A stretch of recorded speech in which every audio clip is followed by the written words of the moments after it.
Hello everyone, कैसे हो आप सब लोग। हरियाणा के कुछ स्टूडेंट ने एचपीएससी असिस्टेंट एनवायरनमेंट इंजीनियर का जो सिलेबस नॉन टेक्निकल हो रखा है उसके ऊपर कोर्ट केस किया हुआ था। आज उस कोर्ट केस की फाइनल जजमेंट हमारे पास आ गई है।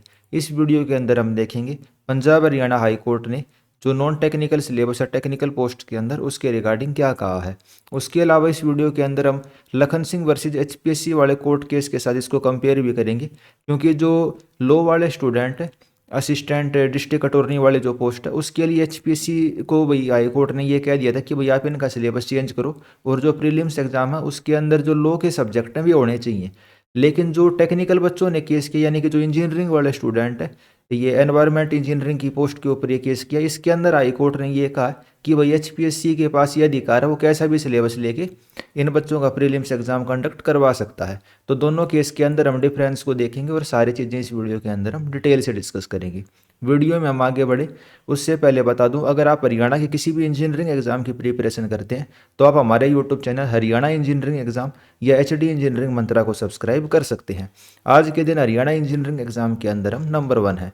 उसके अलावा आप हमें टेलीग्राम के ऊपर भी AE JE civil club Haryana या हमारे जो दूसरे और टेलीग्राम ग्रुप हैं उनके ऊपर आप हमें ज्वाइन कर सकते हैं। जो जितने भी एग्ज़ाम होते हैं हरियाणा के उनके रिगार्डिंग जो क्विक अपडेट होता है और एक्यूरेट इन्फॉर्मेशन आपको हमारे टेलीग्राम के ऊपर मिल जाएगी। तो चलिए वापस हम अपने टॉपिक के ऊपर आ जाते हैं। तो सबसे पहले तो मैं आपको समरी बता देता हूँ, समरी हुई क्या है। तो जो असिस्टेंट एनवायरनमेंट इंजीनियर वाले स्टूडेंट जो इस एग्ज़ाम में अपीयर होने वाले थे उन्होंने नॉन टेक्निकल सिलेबस के रिगार्डिंग केस किया था और ये वाले स्टूडेंट इस केस को हार चुके हैं। और हाई कोर्ट ने क्या कहा है कि भाई एचपीएससी के पास अधिकार है कि वो नॉन टेक्निकल सिलेबस भी इसके अंदर दे सकता है। तो ये तो चलो अब समरी हो गई। अब एक एक चीज़ को हम डिटेल में देखते हैं और ये भी देखेंगे जो असिस्टेंट इंजीनियर वाला एग्जाम बचा हुआ है पीडब्ल्यूडी का उसके ऊपर इसका क्या इम्पैक्ट पड़ सकता है, या इस वाले केस के अंदर ही आगे जो पेटिशनर हैं ये क्या कर सकते हैं, इनके पास क्या क्या ऑप्शन अभी खुले हुए हैं। तो सबसे पहले आप स्क्रीन के ऊपर देखिए, ये अमित अहलावत जी ने केस किया हुआ था। ये सिविल इंजीनियरिंग है और इन्होंने MDU रोहतक से अपनी बीटेक और एमटेक करी हुई है, जैसा कि इन्होंने इसके अंदर भी लिखा हुआ है। जो ये पेटिशनर है बैचलर और master degree in civil engineering इन्होंने MDU रोहतक से कंप्लीट करी है।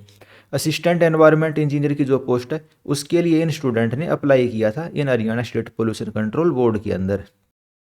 फिर भाई इस रिक्रूटमेंट के बारे में बता रखा है कि भाई 3 स्टेज के अंदर एग्जाम होता है, screening test, subject knowledge test और इंटरव्यू। वो सभी को पता भाई, प्रीलिम्स, मेन और इंटरव्यू।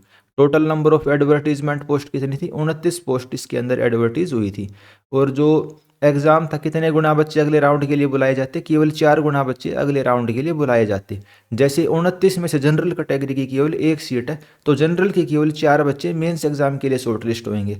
और टोटल अप्लीकेशन फॉर्म इसकी 3,500 के आसपास आई है। वो आगे एचपीएससी ने इसके अंदर बताया भी है। इसे जो भाई पूरी की पूरी जजमेंट है वो वाली चीज़ें भी आपके सामने आएंगी। फिर जो स्टूडेंट है यानी कि जो पेटिशनर है अमित अहलावत, इन्होंने क्या कहा कि भाई जो यूपीएससी अपना एग्जाम लेती है ना उसके बाद मेंस के लिए वो कम से कम 10 गुना बच्चों को बुलाती है। लेकिन जो एचपीएससी कितने बुलाती है, एचपीएससी केवल 4 गुना बुलाती है। उसके अलावा उन्होंने और क्या कहा कि भाई जो पिछले साल असिस्टेंट एनवायरनमेंट इंजीनियर की 45 पोस्ट के लिए भर्ती निकली थी, एडवर्टीजमेंट नंबर 24/2023, उसके अंदर भी केवल 4 गुना बच्चे बुलाए गए। और उसका जो सिलेबस था ना प्रीलिम्स का, उसके अंदर टेक्निकल के सब्जेक्ट थे भाई, सिविल के भी कुछ सब्जेक्ट थे जैसे इरीगेशन हो गया, एनवायरनमेंट इंजीनियरिंग हो गया, वेस्ट मैनेजमेंट हो गया, नेचुरल रिसोर्स एनवायरनमेंट इंजीनियरिंग, मतलब सारे सब्जेक्ट थे, टेक्निकल नेचर का पेपर था वो। और जो पेटिशनर है, पेटिशनर ने ये सोच रखा था कि भाई अब की बार भी सेम टाइप का सिलेबस आएगा तो मैं उस हिसाब से अपनी तैयारी कर लूँगा। लेकिन एचपीएससी ने क्या कर दिया, एचपीएससी ने सिलेबस को चेंज कर दिया। Testing the candidate of their general knowledge history does not serve any purpose to the post of assistant environment engineer has a technical nature. जो कि भाई टेक्निकल नेचर की पोस्ट है उसके लिए आप हिस्ट्री की, पॉलिटी की और जनरल नॉलेज जांच कर रहे हो स्टूडेंट की, उस चीज़ का कोई भी मतलब नहीं है। और जैसे कि भाई ये एप्लीकेंट है, इन्होंने फर्स्ट डिवीजन ले रखी है, बैचलर डिग्री भाई बीटेक के अंदर इनकी फर्स्ट डिवीजन है, मतलब वो तो चलो क्वालिफिकेशन यही मांग रखी है, इसके अंदर आपके पास ये होनी चाहिए। उसके अलावा पेटिशनर ने किस केस का रेफरेंस दिया, Lakhan Singh versus state of Haryana वाले केस का रेफरेंस दिया। इस वाले केस को भी हम देखेंगे। इस वाले केस के अंदर क्या हुआ था, एचपीएससी हार गई थी और हाई कोर्ट ने एचपीएससी को ये कहा था कि भाई आप जो प्रीलिम्स का सिलेबस है वो एग्ज़ाम स्पेसिफिक बनाओ। इसी वजह से इस वाले एग्ज़ाम को पोस्टपोन करना पड़ गया था। ठीक है, तो इस वाले केस की भी मेरिट के अंदर हम बात करेंगे भाई इस केस के अंदर क्या था। अब बात कर लेते हैं एचपीएससी ने क्या कहा। एचपीएससी ने क्या कहा भाई 2023 के अंदर हमने असिस्टेंट एनवायरमेंट इंजीनियर के लिए भर्ती निकाली थी। 54 पोस्ट थी, जिसके लिए 7,189 बच्चों ने एप्लीकेशन दी, लेकिन केवल सेलेक्ट कितने हुए? केवल 25 बच्चे सेलेक्ट हुए। पोस्ट थी 54, बच गई कितनी? 29 पोस्ट खाली रह गई, जिसके लिए भर्ती हम अब निकालने लग रहे हैं, जो बची हुई पोस्ट है उनके लिए। तो आप डिफरेंस देखते जाना, जो एडीए वाली पटिशन थी और इस वाली पटिशनर के अंदर डिफरेंस क्या, कि एक तो वो 4 गुना और 10 गुना वाला डिफरेंस आ गया इस वाली पटिशन के अंदर, जो इस भाई इन्होंने कहा, और एक ये वाला डिफरेंस भी आ गया कि भाई इसके अंदर तो बची हुई वैकेंसी एचपीएससी ये कहने लग रही है, अपने रीजन्स को चेंज कर रही है एडीए वाले केस के कंपेरिजन में।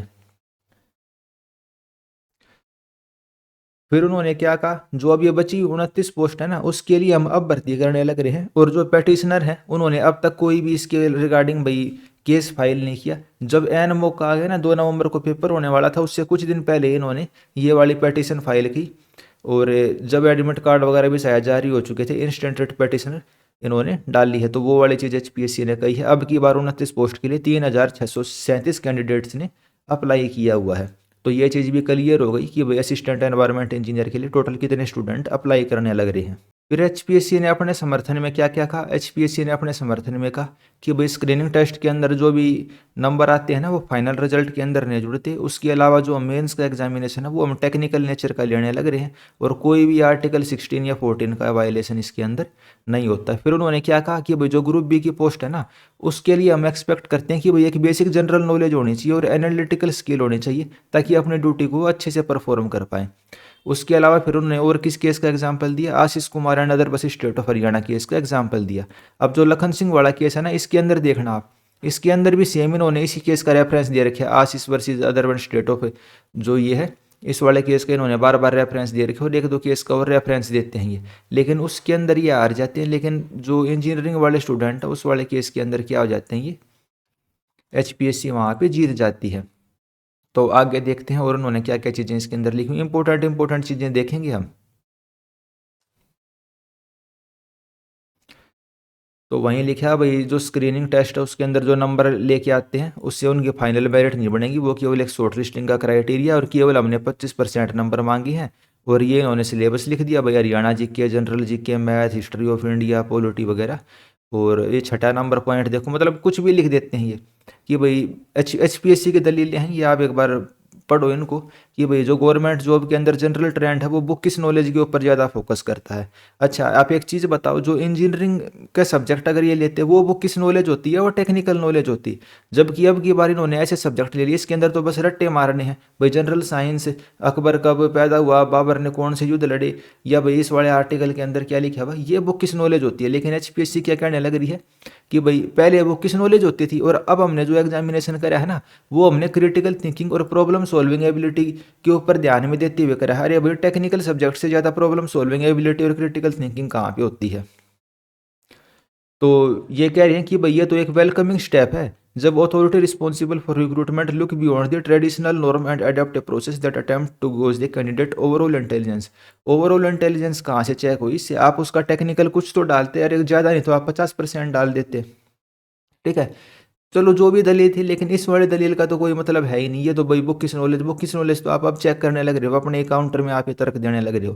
खैर, इन चीज़ों को छोड़ते हैं। फिर दूसरे केस का रेफरेंस दे रखा है, Maharashtra public service commission through it secretary versus Sandeep C Aran Varade and other का जो केस हो गया, इन केस का रेफरेंस दे रखा है। अब इंपॉर्टेंट पॉइंट देखते हैं, ज़्यादा टाइम ना लेते हुए। ठीक है, तो यहाँ पे पंजाब हरियाणा हाई कोर्ट ने क्या कहा है? However, a candidate does not have a vested right to be subject to the exact same standard of the last recruitment।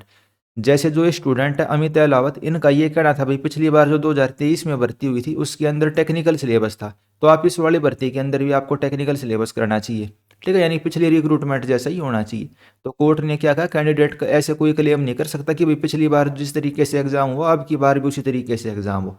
आपको डिफरेंस समझ में आने लग रहा है ना? जो एडीए वाली भर्ती थी, लखन सिंह वाली थी, उसके अंदर ऐसी कोई डिमांड नहीं करी गई थी कि भाई पिछले वाला सिलेबस ही फॉलो हो।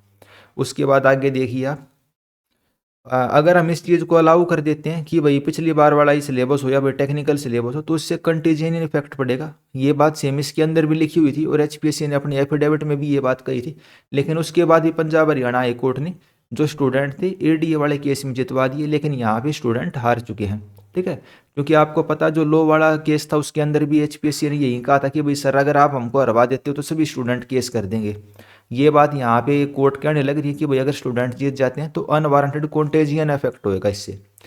उसके अलावा ये चीज़ भी लिखी हुई है, ये अब मैं ये बता रहा हूँ हाई कोर्ट ने क्या कहा है कि भाई एक बार वे प्रीलिम्स को पास कर देते हैं, उसके अंदर केवल उनको 25% मार्क्स ही लेके आने हैं, और उसके बाद जो सब्जेक्ट नॉलेज टेस्ट है उसके आधार पे उनकी मेरिट बनेगी, और वहाँ पे तो उनका टेक्निकल नॉलेज चेक हो ही जाएगी। लेकिन जो कोर्ट है, कोर्ट इस वाले फैक्ट को इग्नोर करने लग रही है कि भाई आपको केवल 25% मार्क्स इसके अंदर नहीं लेके आने, आपको 4 गुना के अंदर लेके आना है। 25% तो मिनिमम मार्क्स हो गए, उस पर आपके सिलेक्शन की कोई भी गारंटी नहीं है। अगर HPSC ये कहे कि भाई केवल 25% मार्क्स लेके आने हैं, उसके बाद सभी बच्चे मेंस को दे सकते हैं, तब तो कोई चिंता वाली बात ही नहीं। तो ये वाला फैक्ट एक तरीके से थोड़ा वैसा हो जाता है कि भाई ये जेनरस 25% मार्क्स, ये जेनरस 25% मार्क्स नहीं है, 4 गुना का क्राइटेरिया है। बच्चों के 50-50 नंबर लेके आने पे भी सिलेक्शन नहीं होगा, इतना ज़्यादा कंपटीशन है आज के दिन। और लखन सिंह वाले केस के अंदर देखना, इसी केस के बिल्कुल अपोजिट बात लखन सिंह वाले केस के अंदर की हुई है।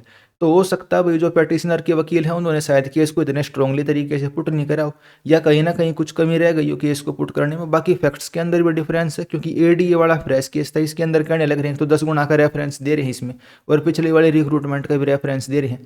केवल इनको क्या करना चाहिए था, लखन सिंह वाले केस का रेफरेंस दे के अगर इसके अंदर केस डालते तो शायद और थोड़ा स्ट्रॉन्ग हो जाता। बाकी तो भाई हम बाहर बैठे हैं, जो कोर्ट रूम में जिन्होंने एडवोकेट उन्होंने केस किया उनको ज़्यादा बेटर नॉलेज रहती है, और उन्हीं का फील्ड है ये लॉ वाला, तो उसके ऊपर मैं कुछ भी कमेंट नहीं करना चाहूँगा। तो 10th नंबर पॉइंट पे पढ़िए, if the court step into the shoes of domain expert and substitute their conclusion with its own. तो कोर्ट का ये कहना है भाई HPSC एक एक्सपर्ट बॉडी है, और उसका भाई मतलब काम है ये डिसाइड करना कि किस तरीके का सिलेबस होना चाहिए, और कोर्ट है डोमेन एक्सपर्ट का जो काम है उसके अंदर दखल नहीं देना चाहती। Therefore, the establishing screening criteria aim at selecting all-rounded candidate cannot be held to be violation of the Article 14 and 16 of the Constitution। तो कोर्ट का तो यही कहना है कि वही ऑल राउंडेड कैंडिडेट इससे सेलेक्ट होने लग रहे हैं, भले ही इसके अंदर टेक्निकल नेचर का कुछ भी ना हो, किताबों को रट के जो बुक किस नॉलेज का सिलेबस हो, लेकिन कोर्ट का क्या कहना है, ऑल राउंडेड कैंडिडेट इससे सेलेक्ट होने लग रहे हैं। ये वाली बात एक तरीके से फैक्ट के तौर पे यहाँ पे रखी गई, और फिर उसके बाद आशीष कुमार वाले केस का फिर से रेफरेंस इसके अंदर दिया गया है। तो कोर्ट का तो ये मानना है कि जो ये नॉन टेक्निकल सिलेबस हुआ है इससे ऑल राउंडेड कैंडिडेट हमारे सेलेक्ट होते हैं। अब सीधा कंक्लूजन के ऊपर आ जाते हैं, ठीक है। इसके अंदर फिर फाइनल कंक्लूजन क्या कहा गया है। अच्छा, अब ये लखन सिंह वाले केस का भी बात आ जाती है, क्योंकि जो बच्चों ने केस किया, अमित अहलावत ने जो ये केस किया है, उसका मेन वो क्या था कि भाई लखन सिंह वाले केस के अंदर ऐसा हुआ तो हमारे वाले केस के अंदर भी ऐसा कर दो। तो उसने क्या कह दिया, लखन सिंह वाला केस क्या है, इनडिस्टिंग्विशेबल है फैक्ट के ऊपर, यानी कि लखन सिंह का केस अलग चीज़ है और आपने जो केस किया हुआ वो अलग चीज़ है, ठीक है। कुल मिला के हाई कोर्ट ने लखन सिंह वाले केस को और इस वाले केस को एक तरीके का मानने से इनकार कर दिया। तो बाकी इस चीज़ के ऊपर थोड़ी मेहनत करी जा सकती थी, ताकि नेचर तो दोनों केस का सेम ही है, क्योंकि भाई लखन सिंह वाले केस के अंदर भी नॉन टेक्निकल सिलेबस था ADA वालों के लिए, और उन्होंने केस करके वहाँ पे बच्चे जीत गए। लेकिन यहाँ पे उसका उल्टा हो गया, कोर्ट ने उस चीज़ को सेम फैक्ट के ऊपर मानने से इनकार कर दिया। 12th नंबर पॉइंट पे पढ़ते हैं, भाई कोर्ट को कोई भी मेरिट नहीं मिली पेटिशनर के अंदर, और इस वाले रिट पेटिशन को यहाँ पे डिसमिस किया जाता है, और आर्टिकल 226 227 के तहत ये वाली रिट पेटिशन लगाई गई थी। तो भाई जो प्रेजेंट केस था जो अमित अहलावत ने करा हुआ वो आपको पूरा का पूरा समझ में आ गया होगा। ये आप न्यूज़पेपर की कटिंग भी देख सकते हैं, भाई रोहतक के सिविल इंजीनियर हैं अमित अहलावत, इन्होंने केस करा हुआ है। सहायक पर्यावरण अभियंता की भर्ती को हाई कोर्ट की हरी झंडी। सिलेबस को चैलेंज किया गया था कि भाई आप टेक्निकल पोस्ट के लिए नॉन टेक्निकल सिलेबस कैसे लेने लग रहे हो। अब बात कर लेते हैं लखन सिंह वाले केस की, ठीक है। केस दोनों बिल्कुल सेम है, केस बिल्कुल सेम। अब ये Lakhan Singh versus state of Haryana वाला केस देखिए, इसके अंदर वकील भी बहुत सारे थे और थोड़ा स्ट्रांगली इन्होंने केस को पुट करा, तो इस वजह से भी हो सकता है भाई इस केस के अंदर अलग रिजल्ट आया। और ये वाला केस थोड़ा जल्दबाजी के अंदर फाइल किया गया था अमित अहलावत वाला, इसके अंदर थोड़ा इस वजह से अलग रिजल्ट आया। बाकी डबल बेंच के अंदर भी जाने का ऑप्शन है अभी इनके जो पेटिशनर हैं इनके पास, ठीक है। अब देख लेते हैं लखन सिंह वाले केस के ऊपर। तो सेम आर्टिकल 226 का उल्लंघन होता है, हम मैंडेमस नेचर की रेट पेटिशन यहाँ पे डालते हैं, और वहीं सिलेबस के ऊपर इन्होंने कहा था भाई स्क्रीनिंग टेस्ट के अंदर इस तरीके का सिलेबस होता है। अब इसके अंदर देखना कितनी अच्छी अच्छी बात कही हाई कोर्ट ने, मैंने हाईलाइट कर रखी हैं आपके लिए, टाइम ज़्यादा ना लेते हुए फटाफट हम उन पॉइंट को देख लेते हैं। ये सारे के सारे रेफरेंस दे रखे हैं पुराने केसों की, ठीक है। अब इसमें देखिए ये क्या कहा हुआ है, लो ऑफिसर के लिए आप भर्ती निकालने लग रहे हो, ठीक है। जनरल नॉलेज में भी added quality for a low officer, जो एडीए की पोस्ट है उसके लिए जनरल नॉलेज एक एडिशनल नॉलेज हो सकती है। भाई सही बात, आप 20% सिलेबस में ऐड कर दो, 30% ऐड कर दो। लेकिन यहाँ पे हमारे वाले केस में क्या कह दिया, हमारे वाले केस में तो ये कह दिया कि भाई बुक किस नॉलेज बहुत अच्छी चीज़ है, ठीक है। हमारे वाले केस में तो ये कह दिया भाई जो हरियाणा जी की और ये पॉलिटी वगैरह पढ़ रहे हो बहुत अच्छी बात है। लेकिन इसमें क्या कहने लग रहे हैं कि आप स्क्रीनिंग टेस्ट के अंदर, स्क्रीनिंग टेस्ट आप इस तरीके का बनाने लग रहे हो जो कि 85% से ज़्यादा कैंडिडेट को एलिमिनेट कर देता है। हमारे वाले केस में कितनी सीटें हैं, 29 सीट हैं। 4 गुना कितना हो गया, 29 × 4, यानी कि 120 लगा लेते हैं। 4,000 में से केवल 120 बच्चे सिलेक्ट होने लग रहे हैं, यानी कितना परसेंट हो गया। आप तो 96 या 97% बच्चों को एलिमिनेट करने लग रहे हो पहले राउंड के अंदर ही। और यहाँ पे कितने एलिमिनेट होने लग रहे थे, 85% ऑफ कैंडिडेट एलिमिनेट होने लग रहे थे without testing their legal knowledge which is an essential and mandatory qualification. उसी तरीके से असिस्टेंट एनवायरमेंट इंजीनियर के अंदर जो एनवायरमेंट इंजीनियरिंग की जो नॉलेज है वो इसेंशियली है, मैंडेटरी क्वालिफिकेशन है, उसको टेस्ट किए बिना ही 95% से ज़्यादा कैंडिडेट बाहर होने लग रहे हैं। बात सेम फैक्ट की है और सेम केस की है, लेकिन कहीं ना कहीं भाई मेरे को लगता है कि जो पेटिशनर के एडवोकेट हैं वो बातों को उस तरीके से पुट करने में सक्षम नहीं हो पाए। While general knowledge may be desirable, it cannot substitute the core requirement of the legal acumen, reasoning, and comprehension, which are indispensable for discharging the function of the ADA। तो वही चीज़ लिखी हुई है भाई, आप उनके मेंस एग्जाम से पहले या 85% कैंडिडेट को बाहर करने लग रहे हो नॉलेज को चेक किए बिना, वो सही चीज़ नहीं है। फिर आगे पढ़ते हैं, इसमें क्या लिखा हुआ है भाई, पब्लिक जो एम्प्लॉयमेंट है ना, आज के दिन नई टाइप की प्रॉपर्टी है। सोशल स्टेटस के अंदर ऊपर बढ़ने का एक नया तरीका है। इंडिया के अंदर सरकारी नौकरी सबसे बेस्ट मानी जाती है, चाहे भाई कोई कितना ही तरक्की कर ले, लेकिन यही कहेंगे सरकारी नौकरी सबसे बढ़िया। वहीं बात इसमें 65 नंबर पॉइंट के अंदर लिखी गई है। अब ये हाईलाइट वाला पॉइंट पढ़िए, when the gateway to opportunity is barred by a test that has no relevance to the competence the state repose upon the right of the deserving candidate and marks the sanctity of the merit. जो merit की पवित्रता है उसको भंग करने लग रहा है कमीशन, और ऐसा टेस्ट ले गए जिसका भाई कंप्यूटेंस के साथ कोई भी रेलिवेंट नहीं है, सिलेबस के साथ कोई भी रेलिवेंट नहीं है। आप अपॉर्चुनिटी का जो गेट है वो बंद करने लग रहे हो। तो बहुत स्ट्रॉन्ग बात ये एडीए वाले एग्जाम के अंदर कही थी। और एक चीज़ ये भी है भाई, एडीए असिस्टेंट डिस्ट्रिक्ट अटॉर्नी जो लॉ वाले स्टूडेंट है, और हाई कोर्ट को भी लॉ वालों भाई स्टूडेंट से ही उनसे मतलब कॉमन वो रहता है, उन्हीं से काम होता है, आपस में उनका काम है, तो इस वजह से भी थोड़ा उनका केस स्ट्रॉन्ग हो जाता है। और हमारे वाले केस के अंदर शायद वो वाली स्ट्रोंगनेस वाली बात नहीं थी। अगले पॉइंट को पढ़ते हैं। अच्छा, अब एचपीएससी ने हमारे वाले केस के अंदर क्या क्या दिया भाई, हमने कॉमन सिलेबस कर दिया है, पिछली बार ऐसी सीट खाली रह गई थी, हम अब की बार ये भर देंगे वो कर देंगे। लेकिन यहाँ क्या कहा, the convenience of the commission can not be place about the right of parity assessment of the eligibility and aspiring candidate. जो कमीशन की सहूलियत है वो फेयर असेसमेंट और कैंडिडेट की जो भी एस्पिरेशन है उसके ऊपर हम उस चीज़ को नहीं रख सकते। Every selection process must be design to serve the citizen and not the other way around. ठीक है, जो रिक्रूटमेंट का प्रोसेस है वो सिटीजन को सर्व करने के लिए, ना कि कमीशन की कन्वीनियंस के लिए। अगले इंपॉर्टेंट पॉइंट को पढ़ते हैं। अब आप देख रहे हो कितनी स्ट्रॉन्ग लैंग्वेज एडीए वाले केस में यूज की गई है, और इसके बिल्कुल अपोजिट लैंग्वेज हमारे वाले यानी कि इंजीनियरिंग स्टूडेंट वाले केस के अंदर यूज की गई है। अब कंक्लूजन में देखिए, recruitment to the public service is neither a mere exercise in administrative arithmetic nor a mechanical sieve that shut out the merit for the sake of the convenience। जो public service के अंदर recruitment होती है ना, वो वो administrative arithmetic नहीं है, ना कि मैकेनिकल सीव कि भाई आप ज़्यादातर बच्चों को पहले राउंड के अंदर ही बाहर कर दो बिना उनके नॉलेज को चेक किए, अपनी सहूलियत के लिए कि भाई आप सभी का कॉमन पेपर ले लो और इस तरीके से कर लो। तो ये बहुत स्ट्रॉन्ग चीज़ इस वाले चीज़ के अंदर कही गई है। जो स्क्रीनिंग टेस्ट है, fail the test of reasonable and relevance to the post of assistant district attorney. अब इस चीज़ को आप ऐसे पढ़ के देखिए, fail the test of reasonable and relevance to the post of assistant environment engineer as well as giving the equal opportunity to all public employment by excluding a significant and deserving settlement of candidate prematurely and unfairly. तो चीज़ तो same ही assistant environment engineer या जो और दूसरे paper 2 नवंबर को है उनके अंदर भी होने लग रही है कि अभी आप सिग्निफिकेंट नंबर ऑफ कैंडिडेट्स को प्री मैच्योरली और अनफेयरली एक्सक्लूड करने लग रहे हो। The process is defeat the very purpose of recruitment the best legal talent for the public service. लेकिन ये एडीए वाले केस में, असिस्टेंट डिस्ट्रिक्ट अटॉर्नी वाले केस के अंदर लिखी गई बात है। लेकिन जो अमित एलावत वाला केस है उसके अंदर कोर्ट ने क्या कहा, इस वाले पेटिशन को खारिज कर दिया, पेटिशन को डिसमिस कर दिया। तो भाई ऑनरेबल हाई कोर्ट का डिसीजन है, उसके अंदर हम कुछ नहीं कह रहे। लेकिन बस मैं आपको बताने लग रहा हूँ कि भाई दोनों केस के अंदर कैसे कैसे सिमिलरिटी और कैसे कैसे डिफरेंस है।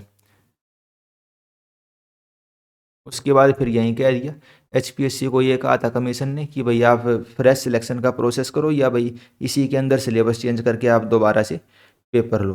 तो वो वाली सारी चीज़ें एडीए वाले केस के अंदर का यही थी। और जो अमित अहलावत वाला केस असिस्टेंट एनवायरनमेंट इंजीनियर के अंदर, उसी के अंदर भी मैक्सिमम फैक्ट सेम होते हुए भी कुछ चीज़ें अलग थी, क्योंकि ये पुरानी रिक्रूटमेंट थी और इसमें 10 गुना भी चाहते थे ये वाले पेटिशनर। तो थोड़ा सा डिफरेंस होने की वजह से ये वाले डिसमिस हो गई। अगर सेम ग्राउंड के ऊपर लगाई जाती एडीए वाले ग्राउंड के ऊपर, तो शायद हो सकता है कि भाई जो एडब्ल्यू के ऊपर पेटिशन लगी है उसका रिजल्ट कुछ और होता।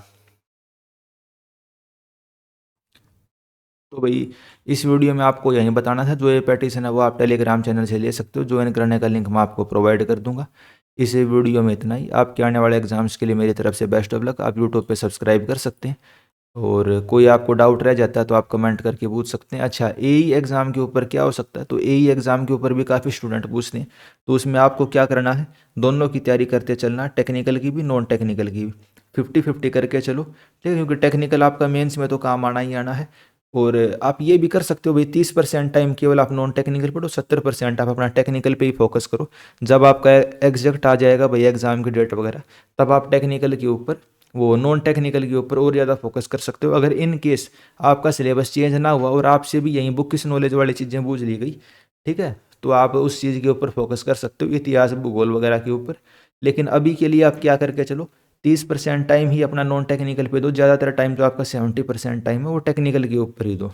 ठीक है, तो आपको चीज़ें क्लियर हो गई होंगी एई वाले स्टूडेंट को क्या करना है। बाकी जो हमारे एग्जाम थे उसके ऊपर तो इन्होंने गलतियां भी इतनी सारी कर रखी थी। ऑब्जेक्शन देखो, ऑब्जेक्ट क्वेश्चन 1, 2, 4, 65 फुट, मतलब हर दूसरे तीसरे क्वेश्चन का गलत आंसर दिया हुआ था।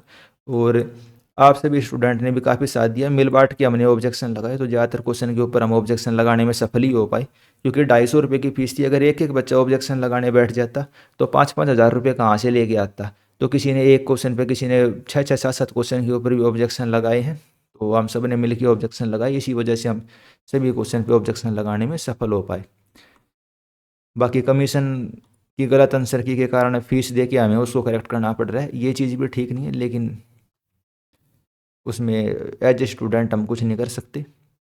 तो इस वीडियो में इतना ही। आपको भाई मेरे हिसाब से जो भी इन्फॉर्मेशन थी इसके रिगार्डिंग सारी मिल गई होगी। इस वीडियो में इतना ही। आपके आने वाले एग्जाम्स के लिए मेरी तरफ से बेस्ट ऑफ लक। आप अच्छे से पढ़ाई करिए। धन्यवाद।